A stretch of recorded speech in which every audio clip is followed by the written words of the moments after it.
I've been going down these crazy rabbit holes lately, just like following ideas, seeing where things take me, and it's actually really expanded the way I think. So I'll start with like one quote or article that I've saved in Sublime, and suddenly I'm like connecting it to a creator I admire, a movie I watched, or just like a random tweet that I screenshotted months ago. And it's really taught me that originality doesn't just come from trying to be original, it comes from actually just paying attention.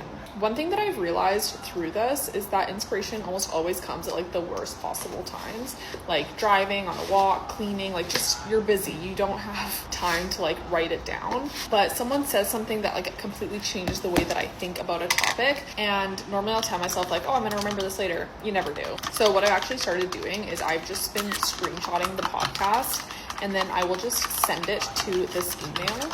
And then in less than a minute, it sends the exact clip and transcript from that moment so that I can actually save it to my notes so that I can actually revisit it. And honestly, that habit alone has changed the way that I collect ideas. And another thing that I realized is the people whose work that I admire most aren't good at just like reading data. They're actually just really good at developing a point of view by collecting their ideas, as well as following their curiosity, trusting their instincts. So now I don't see those rabbit holes as like a waste of time, especially when I can save the ideas effectively. But they're now how I've been starting to build creative intuition, because sometimes I think the most valuable thing that you can create isn't just content, it's actually your taste.